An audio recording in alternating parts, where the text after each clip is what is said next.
Hello and welcome to the What's Good with Gil and Larry podcast on the Box Office Buzz 302 channel. I am Gilly Rosari. My main man Larry Lopez is here with me, and we are coming to you from Northern Delaware. We are getting ready to review week 2 of the NFL, preview week 3, and all the bells and whistles that come with that.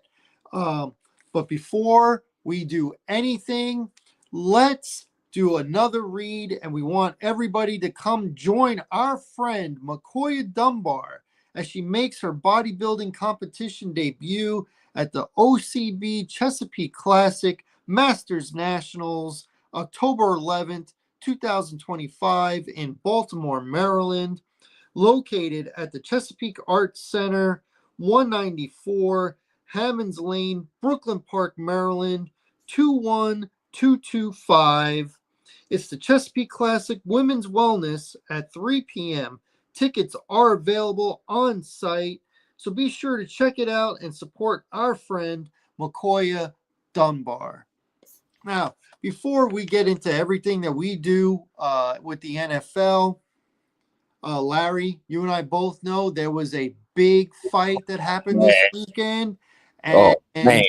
it went kind of exactly how we thought it was going to go. Yes, sir. And the new undisputed super middleweight champion, Terrence Bud Crawford, he's got all the belts: ring, linear, WBA, WBO, all that stuff, all the alphabet. He's got it all. So my question is, I'm not really going to ask you, were you surprised? Because this is kind of how we predicted it.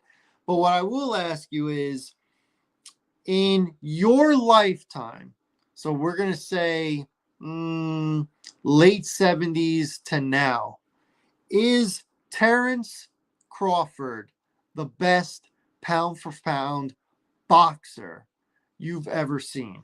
Yes. Unequivocally. Yes. And I'll tell you why. I'll tell the audience why. I had Floyd 1. I got Floyd 2 now. So in my lifetime, I've witnessed up to this point the greatest pound for pound fighter I've ever seen in my life. And I followed Terrence Crawford since he is one at 135. And I knew from the very first fight that I seen him fight that it just, you just knew he had the it.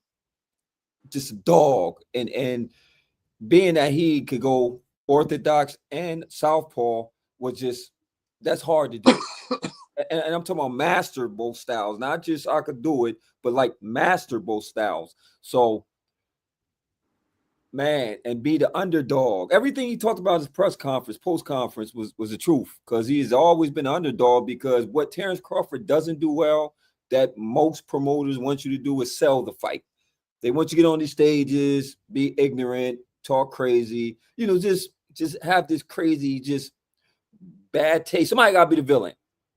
Floyd was able to do that very well, because especially when the money came, it was just like, I got way more money than you.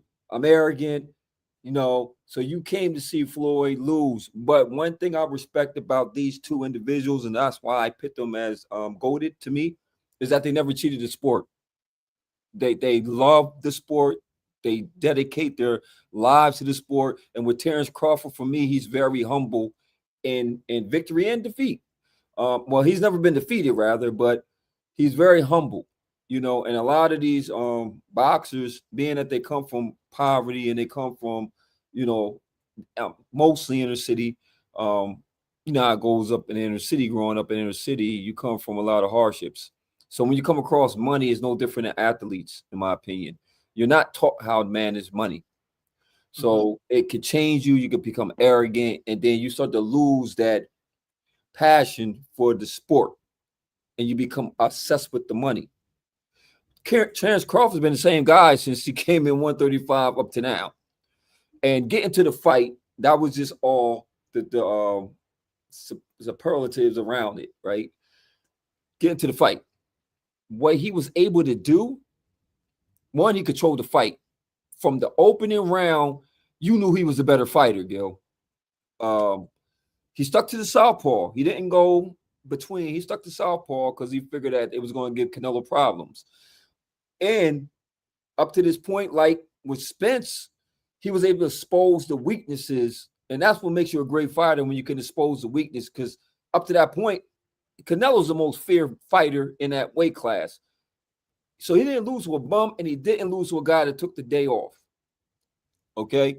Canelo gave it his best shot. But when you're trying to load up power shots rather than set up shots, it's going to be bad for you when you go fight a fighter who has the intelligence to be able to pick you apart. Okay? They said he wasn't going to be able to mix it in. Well, he mixed it in. They said you don't have to fight from the outside. Well, he did that too. But he was not running, but he stayed on his feet. He kept moving. He kept not giving you a target, but then he kept exchanging. You know, it was just a masterful display of boxing. Defensively, he didn't get hit with anything really major. And when he did get hit, he respected the power, but he said he expected more. So once he understood he could take the power, like with Spence, he said, I expected to get hit with more. It was over. It was over. And he gave a clinic in boxing. But I do respect Canelo, because Canelo did take the risk. He did take the challenge, and I respect him for that. And even in defeat, you know, he still had a warrior's spirit, man. He was a warrior. He's a warrior. If I'm going to study boxing, I had a young person that was going to study boxing, I would tell them to study Terrence Crawford and Floyd Mayweather. Definitely Floyd for defense and how to control a fight. But that's my take on it. And yes, he is the greatest fighter up to this point that I've seen. Yeah, I'm in agreement. You know, right after that fight was over, that was what I asked myself. I said, have I seen a guy from soup to nuts his whole career? And you got to say, like, this has got to be the pinnacle. This was the biggest name on his resume. This was him, you know, stepping up a couple of weight classes, not just one, but 2 weight classes, going up against a guy who was very comfortable at 168. I mean, I think Canelo even fought as heavy as 175. Yeah. So, but, you know, the skill level, I mean, it really wasn't that close. You can tell that Canelo is great, but to me, this was a different level. Like Canelo Canelo was like chasing, punching, swinging and missing. Yeah. A couple times he caught Terrence Crawford, but it didn't seem to do any kind of damage. Didn't set him off at all. There was even you know, I'm thinking to myself, you know, it's Mexican Independence Weekend, so Terrence Crawford has to clearly win. He can't win by a round or two. He's got to clearly win to get this decision, and that's exactly what he did. That is exactly what he did. And you're right. You know, going into the fight, he was known as probably the best switch hitter to ever be, and that's a guy who can fight orthodox or southpaw, but he fought southpaw the whole fight. And I mean, I don't know what else to say. In my lifetime, it was really Mayweather, Tyson, Roy Jones Jr. Those were the 3 guys. Roy Jones Jr. in the 90s, he was the fighter of the 90s. Tyson, 80s, he was the fighter of the 80s, and then, you know, he lost in, I think, 1990. To Buster Douglas, then did the time in jail, came out of jail, and it was up and down with him. And then he was over by the early 2000s. And Bernard Hopkins, he was another one, but to me, he had a renaissance kind of career where he didn't get noticed until he was probably in his mid 30s. I think fighting De La Hoya opens up a lot, because the boxing purists knew about Floyd Mayweather. They knew about Bernard Hopkins, but after they fought De La Hoya and beat De La Hoya, okay, now I'm gonna pay attention. Now I'm gonna pay attention to this guy. You know, Mayweather was great, but he didn't fight De La Hoya until he was like 30 years old. And then he had a decade of being the guy that everybody wanted to see lose. Yeah. But you're right. Everybody can't wear the white hat. Someone's got to wear the black hat and say, I'm that guy. Most people you want to see win. I'm the guy you're going to tune in to see lose, and he never did. Never did. Never did. So he deserves, for his era, he deserves his props.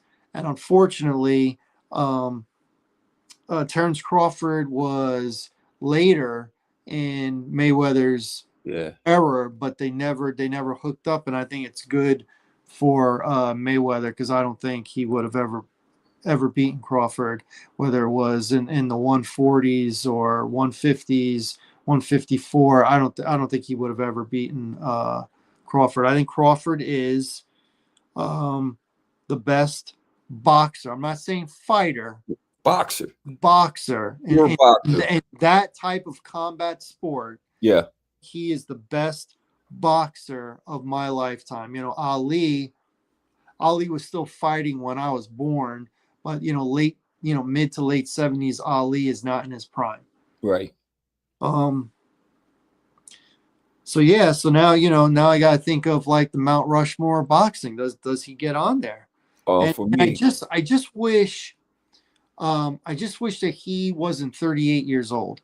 I wish, if this is the fight that now the novice recognizes him at, I wish he was like early 30s, so he would have 6, 7, 8 years of really getting the big money and being the A side and being the name and stuff like that. I just feel like now everybody knows him, but he's 38 years old. Mm-hmm. He could hang him up right now.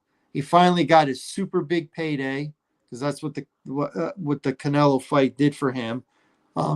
He didn't make nearly as much as Canelo. Mm-hmm. But it legitimized him, because everybody knew Canelo. Everybody knew, he was the most popular guy, and Terrence Crawford beating him. But still, crazy enough, did not even get half the viewership as the Tyson Jake Paul did. Not even half. Even half. And that's my issue, man. This is my issue with boxing. It was a sold out crowd. It was sold out. They did sell out Allegiant Stadium with 70,000 plus that did attend it. So they did a good job for selling the event out, because it was one of the greatest fights that I've seen. So it didn't disappoint by far. Like, in order for Terrence Crawford to beat Canelo, you had to beat Canelo. It wasn't like you mentioned, Mexican Independence Week, right? And pro Canelo, as you should, because he's the face of boxing. You have to beat, and you're coming up 2 weight classes. You have to beat him. It's no, it couldn't be of, I don't know. No, you had to definitively beat him. And I got 2 questions for you, right? 2. Mm-hmm. Okay. My first question is, and I have this debate in my head, right? Because at one point in time, I was pro Tyson. Like, yes, he was the most feared man on the planet at one point, Mm-hmm. But then I looked at the resume, and this is why I have to question. I ask you this. I just felt like Don King was a great promoter, because I can't name one person during that reign of Tyson being dominant that you could say was a great fighter. Can you name one? Just name me one. I ain't talking about after Vegas, after the Tokyo when he fought Buster Douglas, which was another chump match he was supposed to win, but he just, the story. He just was not taking boxing serious, because he just thought I was gonna come in here and just roll over this guy he's supposed to lay down. But before all that, it's not one person I can recall that was even worth saying, yeah, man, he did fight a quality opponent. Can't think of one. So he fought an older Larry Holmes. Larry, I think, was already 35, 36 when they fought. So he was already in his twilight. Yeah. So name-wise, yeah, in the 80s, that's the biggest name. And I think the Michael Spinks fight, Up until then, Michael Spinks, he was considered a very good fighter. Now, afterwards, we question it after he got massacred. But I remember 1988, that was supposed to be the fight, two A-side quality guys. And then after the fight, and then Spinks really never did anything after that. So I think you're right. I think in his absolute prime in the 80s, I thought Frank Bruno was really good, but he wasn't great. No, wasn't He great. wasn't great. I thought Razor Ruddock was really good, but he wasn't great. So the only great guy name-wise in the 80s was Larry Holmes. Larry Holmes, and wasn't a quality opponent again. So now my second question is, I'm just going to go to the heavyweight division because we already talked about that Terrence Crawford is just that GOAT. You know what I mean? Out the heavyweights, who would you give your top heavyweight? The top heavyweight? Yes, sir. All time or like all a Mount time. Rushmore?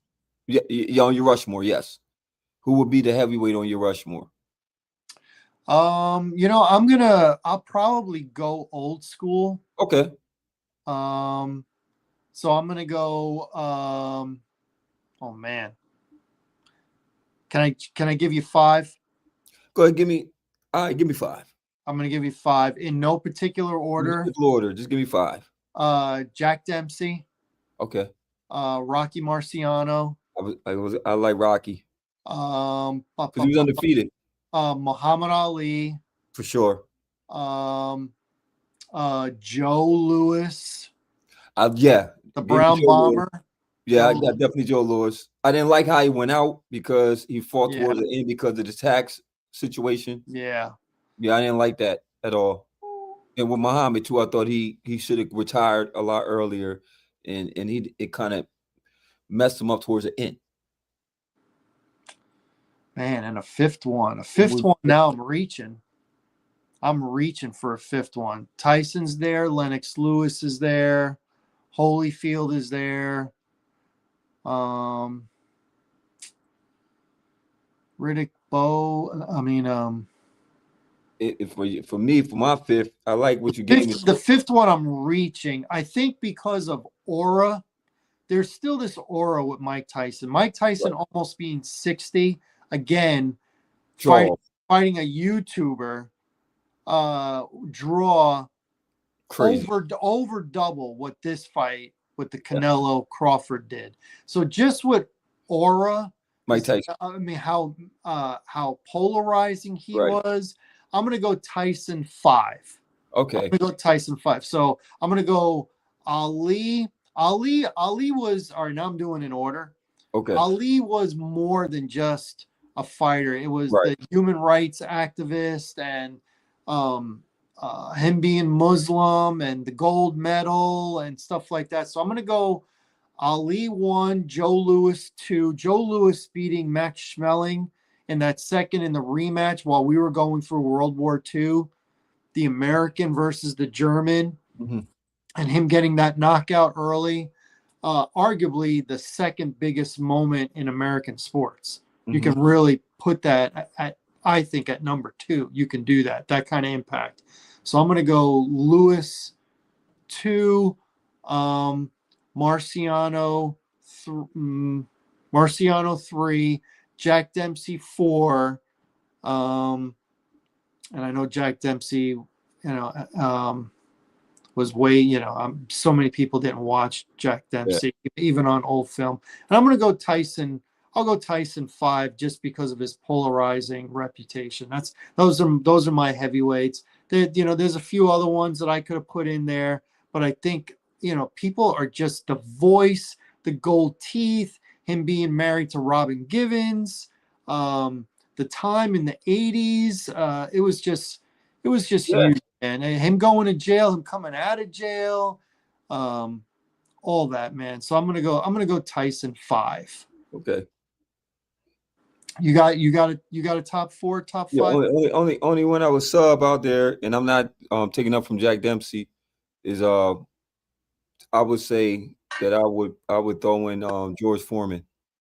George Foreman and me would have been the fourth because one, he was the most feared dude when he was in his prime, and then for him to win that title at the old age, that's just remarkable. Great story. Great story. He lost a lot though. When he came back, he fought the top guys. But But what he you said, lost.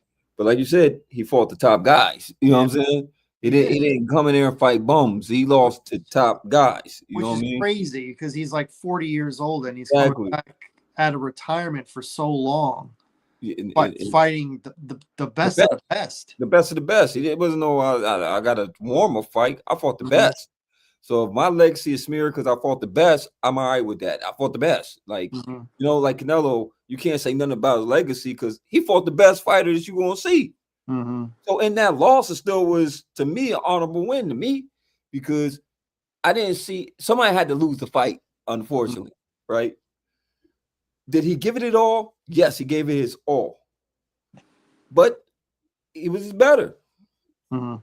But it was a great fight, man, and I'm glad I witnessed history. I'm glad I witnessed in this day and time one of the greatest fighters that I have ever witnessed in the Terence Crawford era is now. I just don't see no big fights that's out there for him to fight at this point that I could think of. He's not gonna go to fight Benavidez. I'd be stupid. I just want to be smart. To fight David Benavidez at 175, and you have to go up, Mhm. and then David Benavidez would have to cut weight to make 175. So when he hydrates, he's at 2 something. Yeah. Not a smart fight. Charlos, it's a joke. It's not even worth it to fight the Charlos. It's not even worth it. Maybe Jamal, I think is older Charlo. I think he might be more of a competition, but they haven't fought in I don't know how long. So that wouldn't be a smart fight. So I don't see anything out there even for him to want to fight, you know? Yeah, and he's got to be the A side for Yeah, every he's fight his now. He's 38 years old, so he really should pick and choose. Yeah. He's probably only got 2 more years to Yeah. really Realistically, yeah. have a big fight. So it should be whoever he wants. He should determine everything. I'm talking the pay, how it's broken up with the venue, everything. He should be the guy. He should enjoy and dictate everything that has to do because this is it. At 40, he's not going to be as good as he is at 38. You would think. And non-heavyweight. I have to put him in my top 4 right now. I got both sugars. So Robinson and Leonard. I'm going to say Robinson and Leonard. I got to say Mayweather. I got to say Crawford now. And the 5th guy, I don't know. Duran. I couldn't stand Hagler. Hagler, Hearns. I got the Hagler in there, man. I love Hagler's style of fighting, man. I love his style of fighting, man. That dude, maybe because his head was so big, I don't know. But that dude fought. I loved Tommy Hearns, but his biggest fights he lost. Yeah, I know. He lost. Yeah. He did beat Roberto Duran. But the big one against Leonard, he lost. And the big one against Hagler, which was a short fight, but man, it was action packed. I mean, they went at it. It was like the 2 guys that were on the undercard of this fight. I know. Those guys, I mean, it was rock 'em, sock 'em. Pretty awesome. I thought it was kind of weird too that Stephen A. Smith and Max Kellerman were in the same venue at the same time. Yeah. Yeah, that was kind of funny. That's pretty. But yeah, it's cool. It's cool. It's cool talking boxing, man. It was cool. Sir. Yes, sir. It was good. But now it's time. Let's get into what our normalcy is. Let's get into the NFL. We're gonna do tiers. So I'll do all my tiers, and then you follow up and you do your tiers. So 4 tiers. Tier number 1, it's the elite tiers. My 3 top teams remain the same. I got the Bills, the Eagles, and the Packers. Those are my top elite tiers. I mean, they're still undefeated. I think they're gonna all 3 be undefeated again after this week. Little tease there, little tease. My upper tier, I got the Chargers, I got the Ravens, and I got the Tampa Bay Buccaneers. Big win. I tell you what, that those Tampa Bay Bucks, that Baker Mayfield, he's a gutsy guy, man. What a difference he's made since his Cleveland Browns days. He has just grown up. He's become a star. He really has. He's turned into the number one overall pick that we all thought could be, but wasn't, but now is. My disappointing tier, I'm just going to be real. My Bears is disappointing. I got the Bears disappointing. I got the Chiefs at 0-2 being disappointing. And I got the Texans at being 0-2 disappointing. Now, I ultimately think the Chiefs and Texans will turn it around. The Bears, I'm not so sure. I am not so sure. I am not liking what I'm seeing at all. And now they're getting hit with the injury bug. Looks like Jalen Johnson, who just came back, looks like he might be gone for the year with his groin injury. So not good. And the worst tier, two of the teams are the same. I got the Saints, I got the Miami Dolphins, but now I'm throwing in the Carolina Panthers. Those are my three worst teams, aka the race to number one. I would like to say it's going to be Arch Manning, but if it ain't the Saints, then I don't think he's coming out. So those are my 4 tiers. What are your 4 tiers? Oh man, my 4 tiers for this week is I got Buffalo. I agree with you. I got the Eagles, and I have Green Bay. Man, Green Bay they look legit, bro. They look legit. And the Eagles, even being that the offense coordinator is new to the position, they're still winning. And Buffalo, what are we gonna say, man? They destroy. I mean, the Jets are the Jets, unfortunately. The Jets are the Jets. But you beat who's in front of you, right? That's right. Who's on the schedule? Yes, but and everybody was praising the Jets from week 1 on how good they looked, yeah, they how were. they played, and they lost in a shootout. A week later, all of a sudden now the Jets are garbage. Okay, yeah. I don't believe it, but it is what it is, right? Mm-hmm. For my upper tier, I got the Rams, I got Baltimore, and I got the Chargers. I still got the Rams is on. To me, the team's going to challenge them in Green Bay. Now is going to challenge Philly for that NFC. As for my disappointing tiers, I agree with your Bears, man. I just thought it was going. I'm not going to be too big down on them, because I know a new coach has came into. It's a new system, so I'm giving them time. But Caleb got to shake it all, man, because he's not looking like a smart decision at this point, right? I got Minnesota because that JJ McCarthy had one good quarter and it's starting to show that I don't know. It's not looking good. And and he's in. We'll get to that later. And the Texans, I got the Texans. Well, like you said, but the Texans, I think they'll turn it around. They'll turn it around. But it looks like the big dog in that division right now is Colts, straight up. How about that? Yeah. And my disappointing or worst tier, Miami's done. They're going to fire the coach and GM. The Panthers, the young Bryce Young, I don't know, and the Saints. But we didn't expect nothing out the Saints this year anyway. I mean, they don't have the pieces in order to do anything. So we expected that. But as far as Miami, disappointing. And the Panthers, we thought that Bryce Young was going to have a resurgence, and it's looking like the same old Panthers. So we agreed on almost everything. Yes, sir. So what are your thoughts already? Not even so much the injury bug, but the quarterbacks are starting to get knocked around. We're already going to start to look like have a bunch of backups for it's looking bad, man. You got McCarthy looking like he's probably going to be out for a couple weeks. You have Joe Burrow is going to be out at least until December. You have Justin Fields got a concussion. With the concussion. Yeah, you got a lot. You got a bunch going on right now. I mean, my fantasy team is dead already after 2 weeks because of Burrow. Dead. And Purdy's out.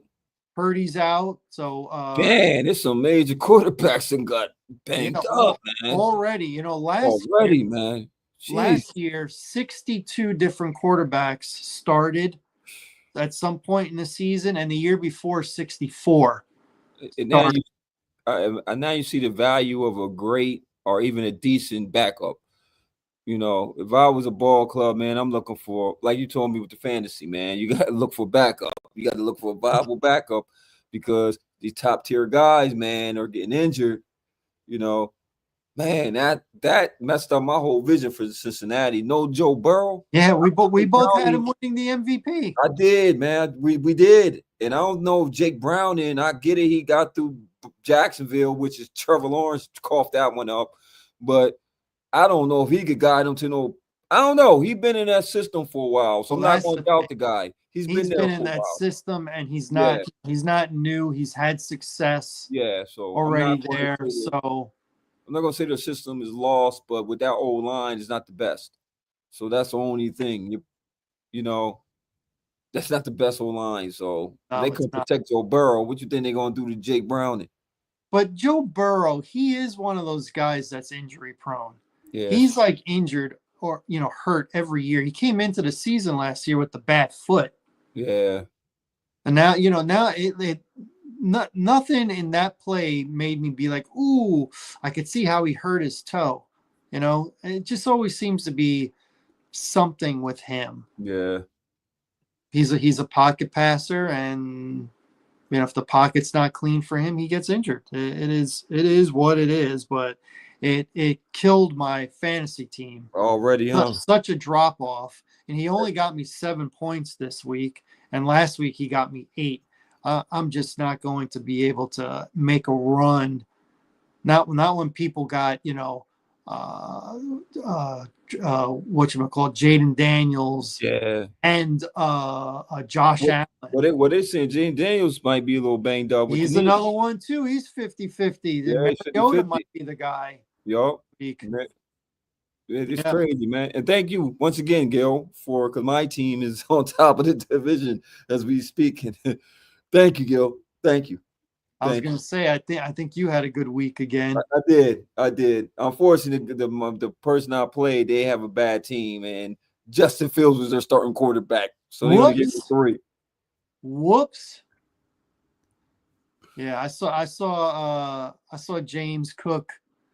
He snapped. Get in the end zone a couple times. He snapped. He's doing well. He snapped, and then you won't believe who my best player was. Your best. Let me think about your. You won't guess it. You won't get it. I promise you won't get it. You think I won't get it? Here's my guess, because when the play happened, I thought of you. I'm going to say Roquan Smith. Oh, snap, you did get it. It was Roquan. Got that scoop fumble, and he scored a touchdown. It was Roquan. Yup, that's who my top dog was. Good. Thank you, Gil. Yes, sir. Hey, man, fantasy football's dope, man. When you're winning, it's dope. Makes you think you're smart. and then when it goes bad, like it goes bad for me, you're like, oh. I had a couple years feeling like that, though. Don't. I did. I know that feeling. Well, today's a better day. So as far as fantasy goes, yes, sir. I have my stardom, situm. My stardom, I have Emeka Ibuka, because the matchup is against the Jets. Okay. And he's scored a touchdown each of the first 2 games, and he's their best wide receiver right now. And my situm, I got 2. I got Breece Hall, because they're playing Tampa Bay. Tampa Bay's run defense is awesome, and now it's going to be really hard for the Jets. If Justin Fields doesn't play? If it's who's their backup? Tyrod Taylor. Yeah. So he'll maybe make it out of the first quarter because he gets hurt every time he plays. And my other situm is Trevor Lawrence against the Texans. One thing about the Texans, their pass rush, they get to you. Yeah. They get to you. And this is almost a must-win for the Texans week 3. It's a divisional game. They don't want to start off 0-3 and be behind the 8 ball in the division itself. So I'm going to say sit Brees Hall and Trevor Lawrence. What are your stardom sit-ems for? Oh man, my stardom for this week will be Daniel Jones, man. I'm going with the hot guy right now. I think he's gonna have a great game against the Titans. Because it's gonna be a lot of pressure to see if he can still maintain it. I just think Steichen got the quarterback that fits his system. They was trying with Anthony Richardson, and it's looking like Daniel Jones and had a resurgence, man. He looking like he might have a Sam Darnold year, man. Mm-hmm. Be looking for the pumpkin to come out. Didn't we do it last year with Sam Darnold? We were expecting the pumpkin to go out, and this dude got on the 14 and 2. Never happened. It never happened. I think Daniel Jones is comfortable. He has the weapons. They got tight ends. They got a running back.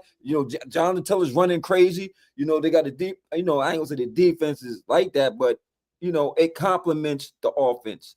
And man, it just I got Daniel Jones, man, and the sit him, Kyler Murray, man. Kyler Murray, man. The Niners, even with all the injuries, I think Salah will probably dial up some stuff on them. They're going to prevent Kyler Murray from killing them. So I wouldn't start Kyler Murray if I was y'all, whoever's a fantasy, their fantasy quarterback is. Got it. All right. Well, listen, you're the guy to listen to right now. You're the one that is steamrolling the competition. Your players are showing up and they are showing out. So listen to my main man, Larry Loper, on the Box Office Buzz 302 channel for your stardoms and sit-ems, because he is killing it in fantasy, and I don't see that train falling off the rails anytime soon. This dude's roster is stacked. All right. Well, you know what time it is. You know what time it is. Let's do what we do. It is the NFL picks for week number.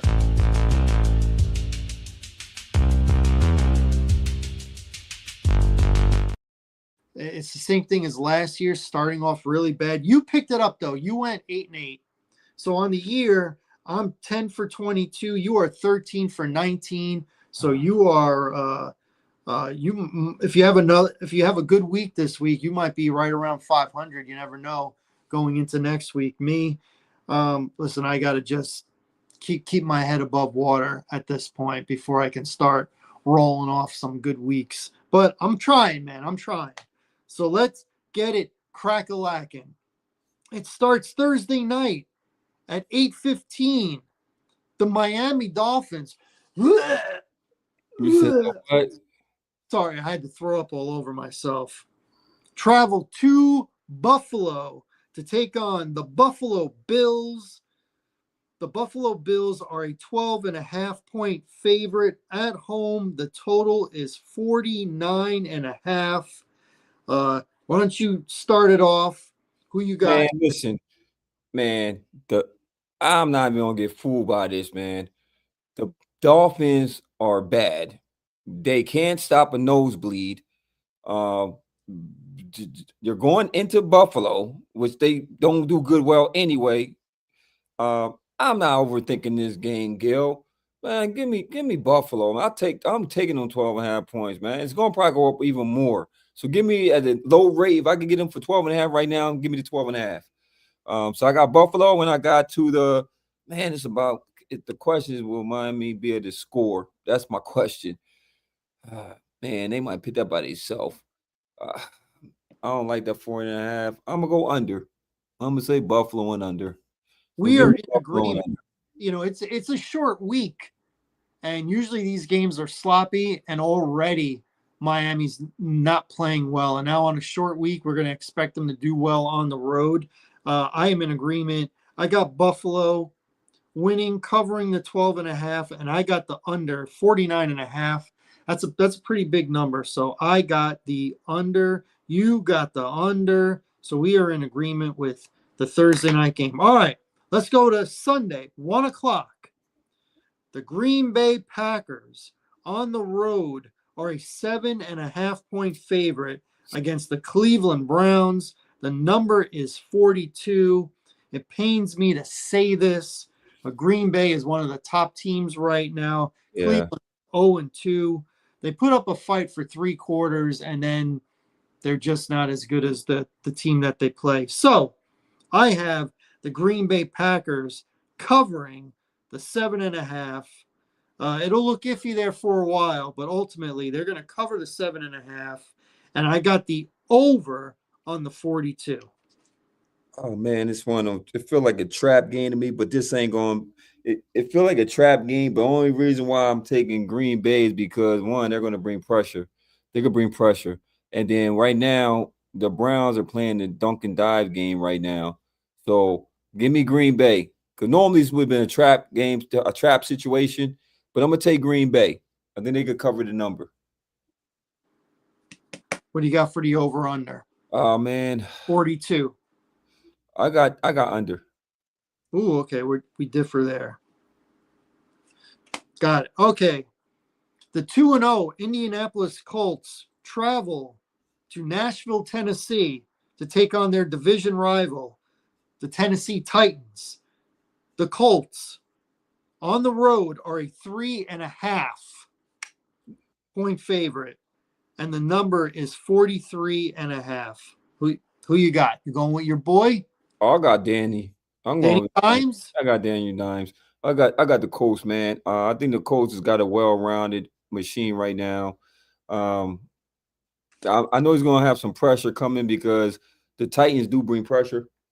I just think that one, it's just a better coach team, and two, they just got more weapons. And I think Cam Ward will have a decent game, but I'm going to go with the better coach team and the better weapons. So give me the Colts and give me. I'm gonna take the over. You got the okay. We differ on this one. I'm going to take the home team. I'm going to take the Titans. I'm still not going to believe in the Indianapolis Colts just yet. Just yet, I'm not. They rack up a couple more wins, then it is what it is. The proof is in the pudding. I want to. The Colts play 2 home games. Now they're on the road, divisional game. Tennessee's fighting. They're losing, but they're fighting. So I'm going to take Tennessee. I don't like that number 3.5. I don't. If it was 2.5, I'd be with you. 3.5. Denver kind of shot themselves in the foot against the Colts. They should have won that game at the end, but didn't. So give me Tennessee Titans to at least cover the number, and I'm going to go with the under on the 43.5. All right. This could be the battle of the backups, as we got the Cincinnati Bengals traveling to Minneapolis, Minnesota to take on the Minnesota Vikings. Minnesota at home right now is a 2.5 point favorite. I don't know if it's official that McCarthy isn't playing, so I don't know if that number is going to move, but it looks like it's going to be probably Carson Wentz against Jake Browning. So I'm going to take – this is a weird one, but I'm thinking about how I'm losing these picks. I'm going to take Cincinnati. Cincinnati's got Browning, who has been in the system. Carson Wentz is new to Minnesota. I know he's at home, but I don't really see much of an advantage. Minnesota has not looked great to me. I thought they'd be looking better. Atlanta really kind of controlled the game the other night. So give me Cincinnati on the road. I think they're going to win outright. And give me the over. The number's 41.5, which tells me they're expecting the backups. So give me the over. I got Cincinnati and the over. Do I have the number here? Yeah, 41.5. So I'm going to take the over. And this is a battle of the backups. Browning did step up and delivered last week. This is Carson Wentz's first game. He's not mobile, and I'm just trying to think it through. I'm saying who got the better defense, and I think the better defense is Minnesota, so I'm going to take the home team. So give me Minnesota. Give me Minnesota, and give it to the under for me. Under. All right, so we disagree on this one. Cool. Pittsburgh Steelers at the New England Patriots. Pittsburgh's kind of what I thought they were going to be. New England, not quite as good as I had hoped, but they're 1-1. Both teams are 1-1. Pittsburgh is a road favorite. They are a 1.5-point favorite. And the over-under is 44.5. How do you see this one? Pittsburgh has not been a very good defensive team. This is not like a Mike Tomlin's led team. But I think they'll bounce back in this spot. So I'm gonna take Pittsburgh. I'm gonna take Pittsburgh in this spot. And I'm gonna take it to so nobody stopping the nosebleed. Give me the over. So we're in agreement here. New England, like I said, not quite as good as I thought. I don't understand their offense. I don't understand why they're not playing Henderson. I don't either, man. Playing Stevenson a lot more than Henderson, and then they're playing Gibson more than Henderson. So he's like running back number 3 right now. I don't understand that. I really don't. He's more dynamic than those other 2 guys. Maybe in pass coverage, he's not as good right now.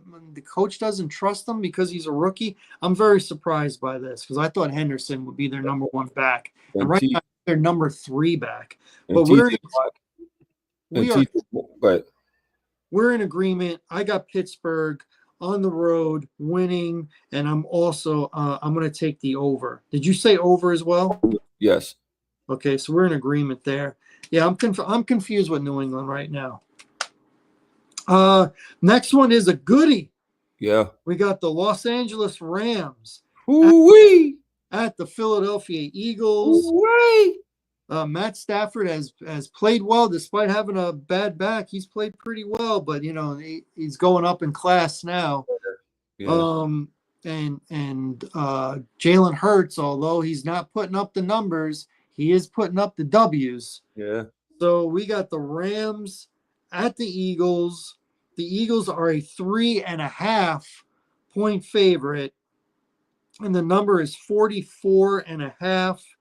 I don't like that, 3.5, 7.5, 10.5. I don't like those numbers.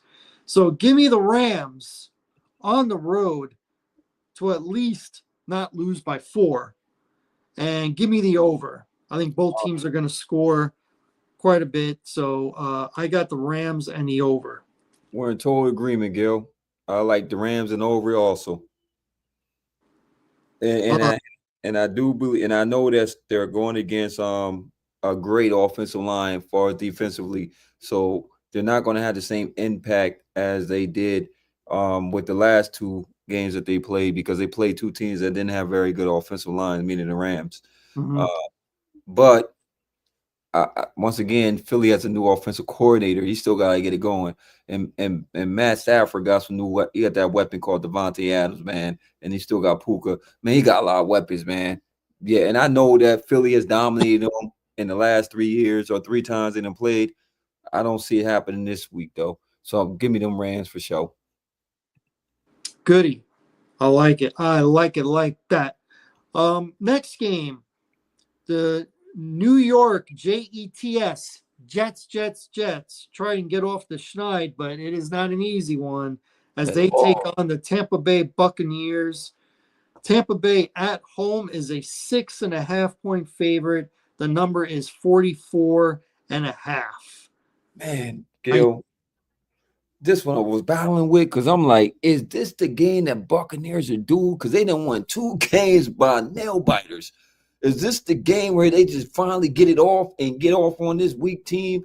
But it's like when a team gets blown out prior week, they tend to kind of play better the next week.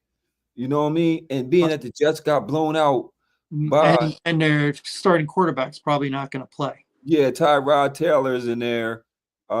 Which makes me think, who's the number 3 quarterback? Because Tyrod Taylor can't. Yeah, he doesn't make it yet. I can't, bro. I can't shoot the dice on the Jets. I think defensively they might try, but then up to this point, they have not stopped anybody defensively. And that was supposed to be their strong point. So give me the Bucks. Give me the Buccaneers. Give me the Buccaneers. Give me the Buccaneers. And give me the Buccaneers. And I'm going to say give me the Buccaneers and to the under. Because I don't think the Jets going to be the score. I'm in agreement. I got Tampa Bay, and I also have the under. Man, I tell you what, this 45.5, there is 1, 2, 3, I know, right? 4. 4. I thought it was more than that. There's 4 games. What is it? 1, 2, 1, 2, 3, 4. Yeah, 4. 5. No, that's 45.5. Yeah, 4. Okay, we're in agreement. We both got Tampa Bay. We both got the under. Keeping it rolling. The Las Vegas Raiders and the Washington Commanders. Both teams are 1-1. Jaden Daniels might not play this game.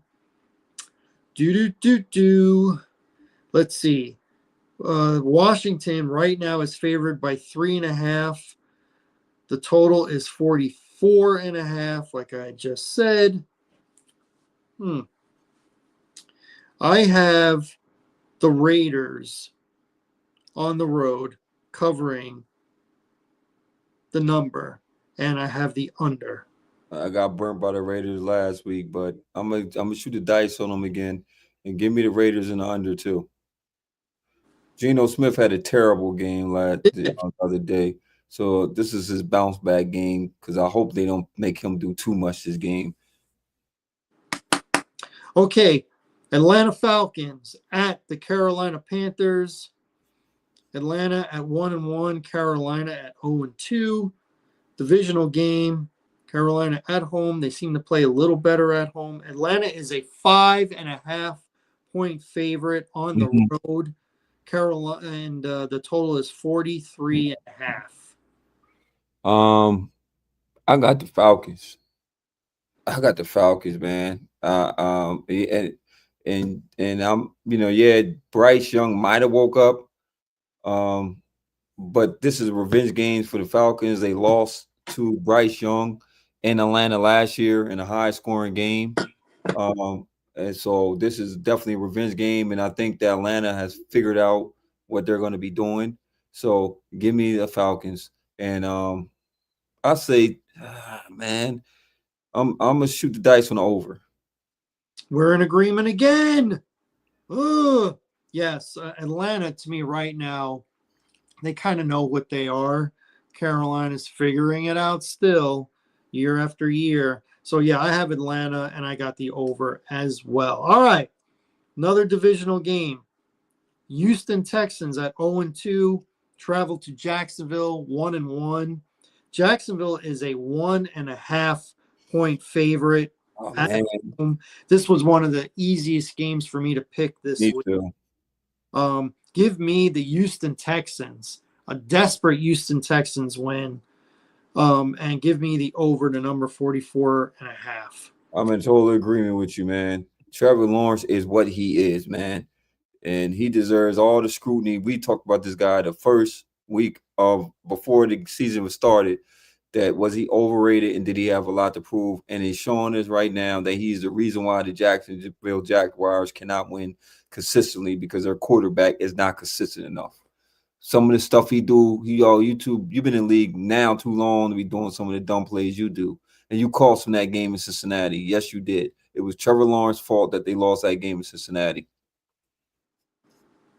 100% agreement there. All right, let's do 405. Let's do the Denver Broncos divisional game at the red hot Los Angeles Chargers. Chargers are a 2.5-point favorite. The number is 45.5. How do you see this one? Man, they rolling right now, man. But good defenses. Two good defenses. I'm gonna shoot the dice with. Man, heck nah, man. What's called playing lights out right now, man? I was going to shoot the dice with Denver, but I'm just going to go with the hot quarterback right now, man. And that's Justin Herbert, man. I'm going to go with Justin Herbert and them boys, man. And I'm actually going to tend to the over for this one. All right, we are in disagreement, finally. I'm going to stick with Denver.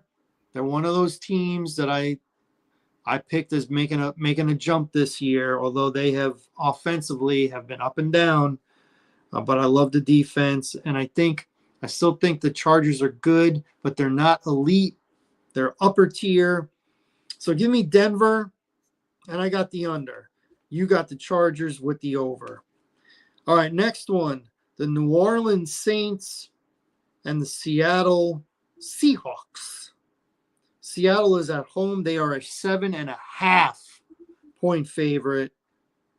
And the number is 41.5.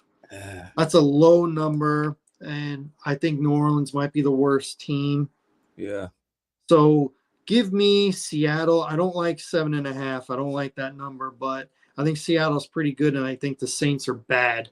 So give me Seattle at home, covering the number, but they're not going to score enough on the road. So give me the under. I'm gonna shoot the dice on this one. I'm gonna go with the Saints. I think the Saints will cover that 7. I believe that Seattle will win the game, but I think they might only win by a touchdown because I don't think they're going to come out and play like they should. Like great teams destroy bad teams, and I don't have Seattle as a great team. I have them as a good team, but not a great team. So normally, them type of teams will make it closer than it should be. And what do you have for the number?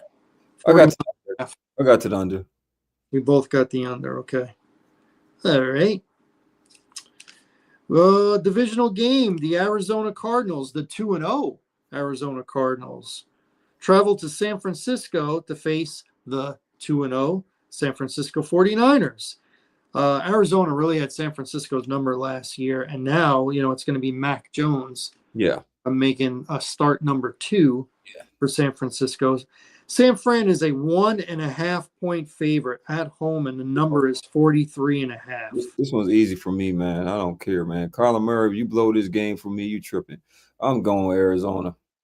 You the starting quarterback.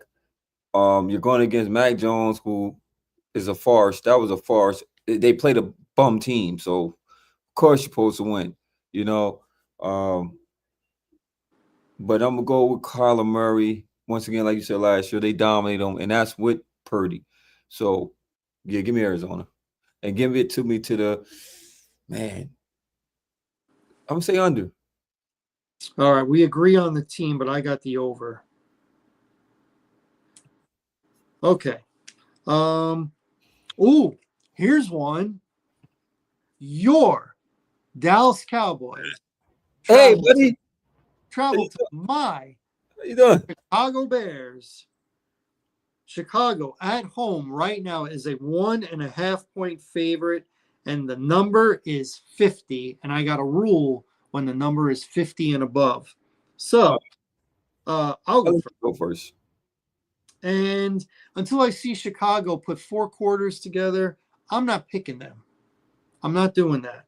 And at home, only favored by 1.5. I think they will not be able to stop Dallas. Dallas is going to score at least 40 in this game. So I'm picking the Dallas Cowboys to win convincingly, and I'm picking the over on the 50. I think they will score at least 40, and I think the Bears can scramble to get to 10. So give me the Cowboys and give me the over. I'm in agreement with you with the Cowboys, man. Now that they're getting points and they're not the favorite, they just played a team that remind me of one they're about to face, the Giants. They let Russell Wilson get off, so I don't see Caleb Williams being as good as Russell Wilson, but with no pressure, any quarterback could kill you. And we can't generate pass pressure, so Caleb will have time to pick us apart. I'll guarantee you that. So, yes, and I got to go into the over for that reason. Nobody's stopping nobody in this game. It's going to be whoever scores more points. So who'd you pick, Dallas or Chicago? Dallas. Okay. So we're in agreement. Don't have to talk about that anymore. The 8:20 Sunday night game, the 0-2 Kansas City Chiefs travel to the Meadowlands to take on the New York Giants. Kansas City on the road is a 5.5-point favorite, and the number is 44.5. that has been a common theme for this week. You go first. I got the Chiefs. And I'm going to tell you why I got the Chiefs. One, Pat my homeboy. Two, is that what the Chiefs were able to do, what we couldn't do, is bring pressure. So we're going to show you why Russell Wilson, who he is, man. With pressure, he's not the same quarterback. So give me the Chiefs and give me under. We're in agreement. I don't like the 5.5, and the Chiefs, obviously 0-2 this year, but they are playing the Giants. And the Giants' defense isn't going to play great for 4 quarters. Maybe 3, but not 4. So, yeah, I have Kansas City, and I also have the under. And the last game of the week, Monday night, 8:15, we have the Detroit Lions coming off of a big scoring output, taking on the Baltimore Ravens. I still think Ravens are one of those top teams in the league. I'm not giving up on that. The Ravens are a 5.5-point favorite. Let's see if they can handle Baltimore, their physicality, because the last time they played Baltimore, in Baltimore, they got whooped physically. So I've got the Baltimore Ravens winning, covering the number, and the total is 51.5. Well, we already know that. The rule, even though it's a huge number, and I got the over. So give me Baltimore and the over. We're in agreement right there, partner. The Lions got to show me that, one, they play the lowly Bears, so I'm not going to get confused by that. You're supposed to put up 52 points against the Bears, unfortunately. I know that's your team. But you got to go on Baltimore, which is a rough place to play. And Baltimore tends to beat up on NFC teams. So, yeah, take me Baltimore. And I'm not taking the under in no 51.5-point game. So what, you got the under? No, sir. Over. Oh, over. Okay. Yeah, so we're in complete agreement. We agreed on a lot. We only disagreed on 1, 2, 3, 4. Yikes. Is that right? 1, 2, 3, 4. We only disagreed on 4 games. Oh, either we're gonna be looking at 500 or we're gonna be looking like terrible. Yeah, we're either gonna make cut into this win-loss, or man, it's gonna be uphill for the rest of the season. Look, I told you that I'm not doing what I did last year, man. I ain't doing all that Vegas crap. I'm just gonna see what my eye candy eye telling me. What you say? I'm trusting the best 2 things that I had in my whole life, left and right. Correct. Very good. Well, that is our show. Want to thank everybody for tuning in to the What's Good with Gil and Larry podcast on the Box Office Buzz 302 channel. You can catch us next Tuesday when we do our review on week number 3, and then do our preview for week number 4. Make sure you pay attention to fantasy, because Larry has got it going on right now. So, from my main man, Larry Loper, I am Gilly Rizzari, and we will catch you next week. Until then, watch the games, stay healthy, and deuces, y'all. Deuces, man. Deuces, man. Good thing, partner. It was good show, partner. Catch you next week, homie. Yes, sir.